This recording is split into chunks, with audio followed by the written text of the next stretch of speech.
అనూహ్యమైన విషయాన్ని ఈ మధ్య మిత్రులు మల్లాది గ్రూపు వ్యవస్థాపక అధ్యక్షులు మల్లాది సచ్చిదానందమూర్తి గారు నాకు తెలిపారు. ఆయన ఛాందసుడు కాడు, బొత్తిగా చదువుకునేవాడు కాదు, సహేతుకమైన ఇంజనీరింగ్ పట్టా పుచ్చుకునేవారు. తులసీదాస్ రచించిన హనుమాన్ చాలీసా తెలియని, చదవని, వినని భారతీయుడు ఉండడు. ఇది పుక్కిట పురాణం అని, మత ఛాందసం అని భావించే భారతీయులు చాలామంది ఉంటారు. ఓ చోట యుగ సహస్ర యోజన పరభాను లీల్యోతాహి మధుర ఫలజాను అన్నాడు తులసీదాస్. పచ్చితనంలో హనుమంతుడు సూర్యుడిని చూసి ఫలం అనుకొని ఆ లోకానికి ఎగిరేట. ఇంతవరకు ఇది పుక్కిట పురాణం ఒప్పుకుందాం. ఓ కోతి ఏమిటి, సూర్యుడి దగ్గరికి ఎగరడం ఏంటి అనిపించడం సహజం. సరే, ఎంత దూరం ఎగిరాడు? యుగ సహస్ర యోజన పరభాను. ఇది తులసీదాస్ కల్పించింది కాదు, శాస్త్రీయమైన తూకం. లెక్క చూద్దాం. యుగము 12,000 సంవత్సరాలు, సహస్రము 1000, ఒక యోజనము 8 మైళ్ళు. ఇప్పుడు యుగ సహస్ర యోజనం 12,000 × 1000 8 మైళ్ళు, 96 కోట్ల మైళ్ళు. ఒక మైలు 1.6 కిలోమీటర్లు అనుకుంటే అలాంటివి 96 కోట్లు × 1.6 1536 కోట్ల కిలోమీటర్లు. అమెరికాలో అంతరిక్ష పరిశోధన సంస్థ భూమికి సూర్యునికి సరిగ్గా ఇంటి దూరం నిర్ధారించింది. దీన్ని అంతర్జాతీయ ఖగోళ సంస్థ బలపరిచింది.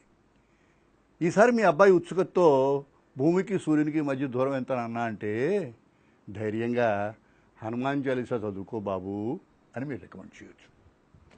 ఇందులో మనం గ్రహించవలసిన విషయం ఒకటి ఉంది. ఆ రోజుల్లో పెద్దలు మనకి కొన్ని పడికట్టురాళ్ళని ఏర్పరిచినా కేవలం కాకమ్మ కథలు చెప్పలేదు.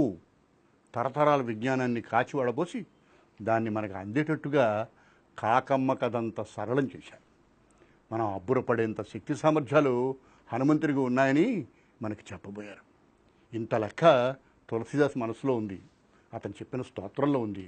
దానికి అంతర్జాతీయ సంస్థ మద్దతు ఉంది. మరో సరదైన కథ. నేను సినిమా నటుడయ్యే కొత్త రోజుల్లో, దాదాపు 3.5 దశాబ్దాల కిందట, నా నుదుటి మీదకి చుండ్రు పాకేది. రచయిత నుదుటి మీద చుండ్రు వల్ల నష్టం లేదు, కానీ నటుడినయ్యే తొలి రోజులు కదా, కనుక సత్వరచర్య అవసరమని దేశంలో కల్లా గొప్ప చర్మవ్యాధి నిపుణుడి దగ్గరికి వెళ్ళాను. ఆయన పేరు డాక్టర్ ఏ తంబయ్య. చెన్నైలో పూనమల్లి హైవే రోడ్లో ఆయన క్లినిక్. ఈయన దేశ స్థాయిలో డాక్టర్ పిసి రాయ్ అవార్డును పుచ్చుకున్న ఘనుడు, చాలా పేరున్నవాడు. నా సమస్యను చూసి తీరా వెళ్ళాను కనుక, డబ్బు ఇచ్చాను కనుక ఏదో చూపు రాసి, అన్నిటికన్నా ముఖ్యం పొద్దున్నే సూర్యుని ఎండలో తలకి నువ్వుల నూనె రాసుకొని 10 నిమిషాలు నిలబడమన్నాడు. ఇదేమిటి, చిన్నప్పుడు మా అమ్మమ్మ నువ్వుల నూనె రాసుకొని పొద్దున్నే ఎండలో నిలబడితే సూర్యభగవానుడి ధర్మం అని ఎలాంటి చర్మవాదులైనా పోతాయింది కదా. ఆవిడ మా అమ్మమ్మ, ఈయన డాక్టర్ ఏ తంబయ్య, ప్రత్యేక నైపుణ్యం గల ప్రముఖ వైద్యుడు. సరే, ఈ 10 నిమిషాలు ఏం చేయాలి అడిగాను.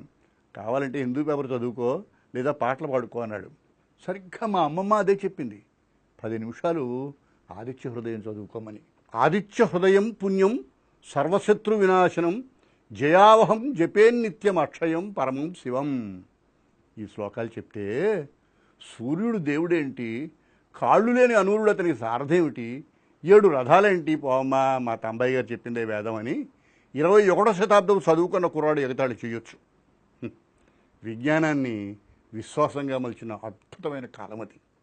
ఇవాళ అంతర్జాతీయ ఖగోళ సంస్థ, నాసా సంస్థ తులసీదాసును సమర్థిస్తే తప్ప ఇవి పుక్కిటి పురాణాలని అవతలికి తోసేసే తెలివైన రోజులు. మరి ఈ ఆదిత్య హృదయంలో ఈ పుక్కిటి పురాణం ఏమిటి? దానికి ఓ పరమార్థం ఉంది. డాక్టర్ తంబయ్య చెప్పాడు కనుక 10 నిమిషాలు ఎండలో నిలబడి హిందూ పేపర్ చదువుకోవడం కన్నా, నా రుగ్మతను పోగొట్టు స్వామి అనుకుంటూ మన ఆరోగ్యం మీద, మనల్ని బాగు చేసే ఆ ప్రక్రియ మీద ఆ 10 నిమిషాలు ధ్యానాన్ని ఉంచితే ఇంకా గొప్పది కదా. అయితే ఆ హిందూ పేపర్లో ఒబామా కథ మనకు అర్థమవుతుంది. తులసీదాస్ చెప్పిన హనుమాన్ చాలీసా మనకు అసందర్భంగా కనిపిస్తుంది. అవసరమైన ప్రక్రియను మనల్ని అబ్బురపరిచి ఆశ్చర్యపరిచే అతి ప్రాథమికమైన విశ్వాసంగా మలిచి తరతరాలు మన మనస్సుల్లో సంప్రదాయంలో నిలిపిన పెద్దలు ఎంత ముందు చూపు గలవారు. విజ్ఞానానికి ఎల్లుంది, విశ్వాసానికి విస్తృతుంది. విజ్ఞానం నిర్ధారిస్తుంది, విశ్వాసం మనసును ఆయత్తం చేస్తుంది. విజ్ఞానం మానవ మేధకు సంబంధించింది, విశ్వాసం ఒక జాతి వికాసానికి సంబంధించింది. విశ్వాసం మత ఛాందసుడి గుడితనం కాదు, సంప్రదాయవాది బలహీనత కాదు, ఆర్ష విజ్ఞానం సిద్ధం చేసుకున్న ముసుగు కాదు, అన్నిటికీ మిల్చి ఆలోచనకి తావివ్వని జబ్బు కాదు. ఏ కాలానికైనా, ఏ పనికైనా, ఏ విజయానికైనా ఉండాల్సిన ప్రాథమికమైన అర్హత. ఈ తరం చదువుకున్న మనిషి, మా మిత్రుడు ఫ్యామిలీ డాక్టరు ఎప్పుడూ నాకు మాట చెప్తూ ఉంటాడు. ఏ రోగానికైనా వైద్యం ఫలించడానికి 4 డీలు అవసరమని. అవి డయాగ్నోసిస్, డ్రగ్, డిలిజెన్స్, డెడికేషన్. అనగా రోగ నిర్ధారణ, మందు, శ్రద్ధ. 4వది కానీ ముఖ్యమైనది ఈ వైద్యం ఫలిస్తుందనే విశ్వాసం. చిన్నప్పుడు తేలు కుడితే మా నాన్నగారు నన్ను విశాఖపట్నంలో మంగళగిరి సీతారామయ్య గారి ఇంటికి తీసుకెళ్తే నాకు బాగా గుర్తుంది. ఆయన నా ముందు కూర్చుని పెదాలు కదుపుతూ ఏదో వర్లించేవాడు. నాకు భయంకరమైన బాధ. తర్వాత నన్ను నోరు తెరవమని నోట్లో ఏదో వేసేవాడు. విచిత్రం, మరో 10 నిమిషాలకు బాధ తగ్గడం ప్రారంభించేది. ఇప్పుడు ఆలోచిస్తే సీతారామయ్య గారు 2 స్థాయిల్లో వైద్యం చేశాడు. మంత్రాలకు చింతకాయలు రాలుతాయనే విశ్వాసాన్ని పునరుద్ధరించాడు. నొప్పికి అసలు మందు ఏదో ఇచ్చాడు. మందు వల్ల నొప్పి పోయింది, మంత్రం వల్ల విశ్వాసం బతికింది. ఇది అపూర్వమైన చికిత్స. నాసాని, అంతర్జాతీయ ఖగోళ విజ్ఞానాన్ని మాత్రమే నమ్మే ఈనాటి విజ్ఞత ఒక గొప్ప స్థాయిలో శాశ్వతంగా మన సంప్రదాయంలో ఇన్సులేట్ చేసిన మరో విలువైన చికిత్సను వదులుకుంటోంది. ఇందుకు తులసీదాసు, డాక్టర్ తంబయ్య, మంగళగిరి సీతారామయ్యలే ఉదాహరణ.